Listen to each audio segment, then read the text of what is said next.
አይጥ በእናት አትፈለግ በአገር ተደሰት ማን እንደና ማን እንዳገር የት ይገኛል ብሶና ማገር ሰላም ጤና ይስጥልን የተወደዳችሁና የተከበራችሁ እንደምን ቆያችሁ በያላችሁበት የአክብሮት ሰላምታችን ይድረሳችሁ ወሩ የካቲት እንደመሆኑ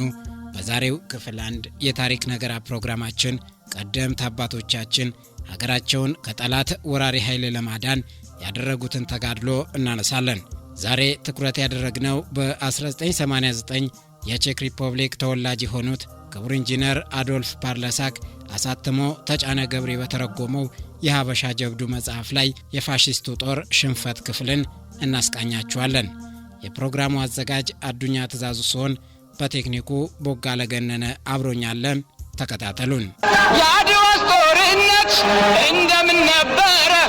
ነጩ ገደል ገብቷል እየደነበረ በሰላም ጥያቄ ተመለስ ቢሉት አላስችለው ብሎ አለቀ ጠላት በኢትዮጵያ የፋሺስት ኢጣሊያ ዋና ጦር አዛዥ ማርሻል ባዶሊዮ በታህሳስ ወር መጨረሻ ግድም ላይ እንደ ዋና የጦር መምሪያው ወይም ጣቢያው መቀሌን መርጦ ከዋናው ጦሩ ጋር መቀሌ ከተማ ገብቶም ከተማም ማርሻል ባዶሊዮ መቀሌ ሲገባም በመቀሌና በመቀሌ ዙሪያ 62000 ሻለቃ ጦር ማለትም ወደ 62000 ጦር ገደማና 350 መድፎችን የያዘ ጦር ሰፍሮም ይጠብቀው ነበር እንግዲህ ባዶሊዮ መቀሌ ሆኖ ከመቀሌ በስተደቡብ ምዕራብ ከ100,000 በላይ የሚቆጠረውና የተወሰኑ አሮጌ መድፎችና ብዙ የአየር መቃወሚያ የታጠቀው የራስ ሙሉ ጌታ የኢትዮጵያው የጦር ሚኒስቴር ጦር ከአምባላጌ እስከ ዛልካባ ድረስ ተዘርግቶ ሽማግሌ የጦር ሚኒስትርም ድንኳናቸውን በአምባ አርአዶም ተክለው ይጠብቃሉ የኢትዮጵያ ጀግኖች ስማቸው ሲነሳ በሩቅ ያስፈራሉ እንደ ዱር አንበሳ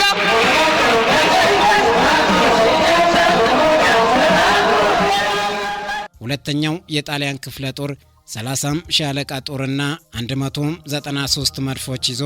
በአድዋና በአክሱም መካከል ሰፍሮ በራስ ምሩ የጎጃሙ ገዢና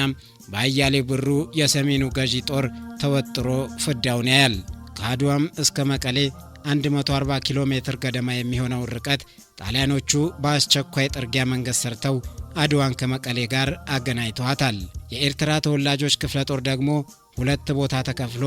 አንዱ አንጢቾስ ሰፍር ሁለተኛው ደግሞ ሐውዜን በአድዋና መቀሌ መካከል ግማሽ መንገድ ላይ ሰፍሯል የጣሊያኖቹ ትልቁና ዋናው ደካማ ጎናቸው ከመቀሌ በስተቀኝ በኩል በተንቤን ያለው ጦራቸው ነው ይህም በተንቤን ያለው የጣሊያኖች ጦር በሁለቱ ራሶች ጦር ተከቦ በፍርሃት እየተንቀጠቀጠም ተቀምጧል ምንም እንኳን ጣሊያኖች ከታህሳስ ወር መጀመሪያ ጀምሮ ጠቅላላውን የተንቤን ግዛት በቁጥጥራቸው ስር ቢያደርጉም ተንቤን ባለው የኢትዮጵያ ጦር እየተወገሩ የተንቤንን ዋና ከተማ አቢ አዲን ሳይቀር እየገፉ ለመጣው የኢትዮጵያ ሰራዊት አስረክበው መውጣት ተገደዋል ማርሻል ባዶሊዮ በተከታታይ በተንቤን ያለውን ጦሩን ለማጠናከር አዲስ ኃይል ቢልክም በተንቤን ያለውን የኢትዮጵያ ሰራዊት ሊቋቋሙ ባለመቻሉ በድጋሚ መጀመሪያም 10 ሻለቃ ጦር ልኮ በመጨረሻም የፋሺስቱን 28 ኦክቶብር ብርጌድ ጦር ልኮም ይሄውን ብርጌድ ጥር 8 ቀን ተንቤን ገባም ማርሻል ባዶሊዮ በተንቤን ያለውን የኢትዮጵያ ሰራዊት ብዛትና ብቃት በትክክል የተረዳ አይመስልም ይሄውም አላዋቂነቱም ለሽንፈቱ አይነተኛ ምክንያት ነበር በአዲስ አበባ ያሉ የውጭ ሀገር ጋዜጠኞች ጣሊያኖች መቀሌን በቀላሉ መያዛቸውን ሰምተው ብዙም ሳይቆይ ከመቀሌ 100 ኪሎ ሜትር ርቆ ኤርትራ ድንበር አካባቢ ከፍተኛም ጦርነት መካሄዱን ሲሰሙ በጣም ተገረሙ ይሄ ሊሆንስ ይችላል ብለውም ጠየቁም አዎም ይችላል የጣሊያንና የኢትዮጵያ ጦርነት በሌላው ዓለም ከሚካሄዱ የዓለም ጦርነቶች በብዙ መልኩ ይለያል ይሄ ጦርነት አንድ የተወሰነ የጦር ሜዳ ግንባር አልነበረውም ወይም ደግሞ ሁለቱ ጦሮች በአንድ መስመር ገብተው አይዋጉም ሁሉም ተንቀሳቃሽ ጦርነት ነበር የኢትዮጵያ ጀግኖች ስማቸው ሲነሳ በሩቅ ያስፈራሉ እንደ ዱር አንበሳ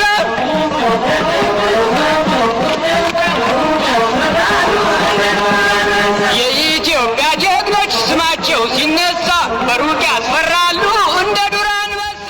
የጣሊያኖቹ ጦር ወደ ኢትዮጵያ እየገባ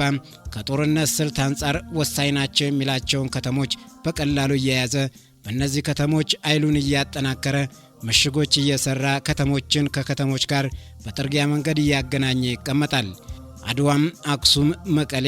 አዲግራት፣ አንጢቾ፣ ሐውዜንና ሌሎችም ከተሞች እየያዘና በጥርጊያ መንገዶች እርስ በእርስ እያገናኘና ኃይሉን በእነዚህ ከተሞች እያጠናከረም ሰፍሯል። እንዲህ ጣሊያኖች ዘለው ከተማ እየገቡ ቢቀመጡም በከተሞች መካከል ያለው ቦታ ግን ፈጽሞ ያልተጠበቀ ስለነበር በእነዚህ ባዶ መሬቶች ላይ የኢትዮጵያ ሰራዊት እየገባ እንደ ልቡ ሲንሸራሸር ይውላል። በተንቀሳቃሽ ጦርነት በማያውቁት ሀገር በጣም አስቸጋሪ በሆነ ተራራማ ቦታ ላይ ጦር መምራት ራሱን የቻለም ልዩ ጥበብ የተሞላበት የጦርነት ስልትም ያስፈልገዋል። ማርሻል ባዶሊዮ ኢትዮጵያውያን በጣሊያኖች የተያዙባቸውን ከተሞች ለማስለቀቅ ጥቃት ይሰነዝራሉ ብሎ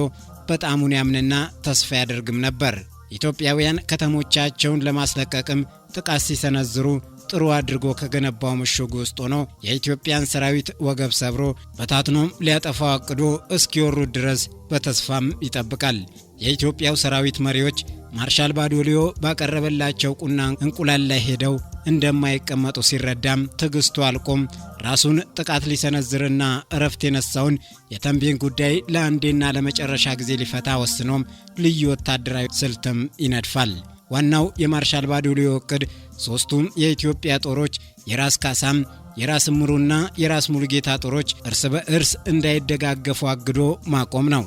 በዚህም ስልቱ መሰረትም የተወሰነ ጦሩን ወደ ጊባ ወንዝ በመላክ ጥቃት በሚሰነዝርበት ጊዜ የራስ ሙሉጌታ አጋዥ ጦር ወደ ተንቤን እንዳይልክ፣ ቀሪው ጦር ደግሞ እያንዳንዱ እንዲያግድ ያደርጋል። በመቀጠልም በአክሱምና በአድዋ ያለውን ጦሩን በፍጥነት ተንቀሳቅሶ ራስ ምሩን ፋታ እንዲነሳ ማዞም በተንቤን ያለውን ጦሩን ጥቃት እንዲሰነዝር ያዛል። የጣሊያን ሰራዊት በተንቤን አባራ በምትባል መንደር ከአድዋም ወደ መቀሌ በሚወስደው መንገድ ላይ ተጠናክሮ ተሰብስቦ ሰፍሯል። አነስ ያለም ሌላ የጣሊያን ሰራዊት ደግሞ አዲስ ዋባ ላይ 10 ኪሎ ሜትር በስተምዕራብ በኩል ርቆ ሲሰፍር፣ ሌላም ደከም ያለ 3 ሻለቃ ጦር ከ28 ኦቶብሬ ብርጌድና ሌሎችም በርከት ያሉ የኤርትራ ተወላጆች ሻለቃ ጦር ጋር ከራስ ካሳ ዋና ጦር 7 ኪሎ ሜትር ገደማ ርቆ በወራዩም እንደሰፈረም ጥቃት እንዲሰነዝርም ይታዘዛል። የኢትዮጵያ ጀግኖች ስማቸው ሲነሳ ሩቅ ያስፈራሉ እንደ ዱር አንበሳ።